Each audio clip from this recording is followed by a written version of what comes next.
Ang programang ito ay rated SPG. Striktong patnubay at gabay ng magulang ang kailangan. Maaaring may masiselang tema, lengguwahe, karahasan, sexual, horror o droga na hindi angkop sa mga bata. Mga kaibigan, kumusta at welcome back sa aking channel.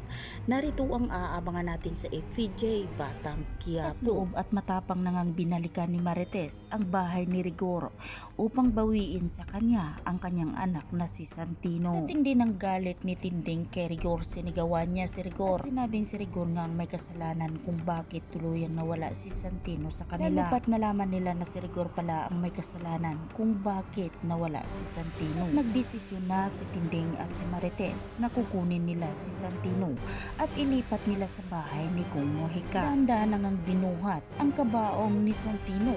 Wala nang magawa pa si Rigor kundi hinayaan na lang sa gustong mangyari ni Marites. Lupat na pagtanto niya sa kanyang sarili na malaki ang kanyang kasalanan kay Santino. Sa kabilang banda, dumating ang attorney nila Jackie sa mansyon nila. Naghatid nga ito ng masamang balita sa kanila. Alam sa kanila na bukas na raw umano i-anunsyo ang kapanalunan ni Tanggol bilang mayor. Pasigaw na lang si Miguelito sa galit at hindi niya matanggap na mapapalitan na siya ni Tanggol sa kanyang pwesto. Ang pag-alala ni Miguelito at tinanong niya si Jackie at Roberto kung ano ang dapat nilang gawin. Para kay Roberto na wag na sila mag-alala dahil proteksyonan nila ang katotohanan at maglagay nga raw sila ng barigada sa City Hall para harangin ang pagdating ni Tanggol. Sa kabilang banda, sa bahay ni Kung Mojica, dumalaw si Tanggol sa burol ng kanyang kapatid na si Santino at doon humahugulgol ng iyak si Tanggol. Halos hindi matanggap ni Tanggol na wala na ang kanyang pinakamamahal na bunsong kapatid. Hindi nagtagal, natunugan naman ni Rigor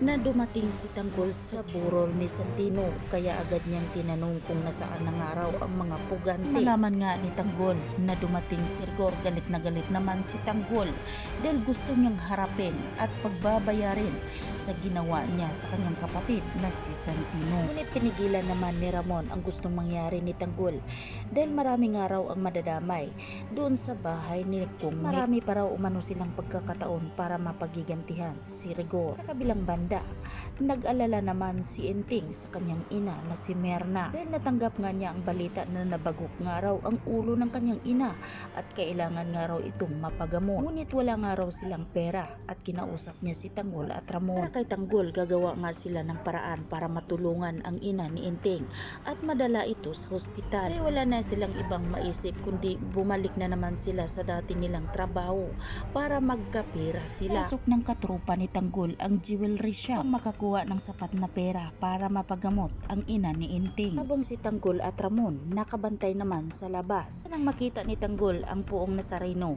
nagsisisi siya sa kanyang sarili. Wala na nga raw silang ibang paraan kundi mangnakaw na naman, kaya sana mapatawad siya. Hindi nagtagal dumating ang mga kapulisan at dito nga ay nag-corner ang mga kasamahan ni Tanggol na nasa loob ng shop. Taas ang mga kamay nila dahil wala na silang ibang matakbuhan dahil napalibutan na nga sila ng mga kapulisan. Ngunit inatake naman ni Tanggol at Ramon ang mga kapulisan para makatakas ang kanyang mga kasamahan.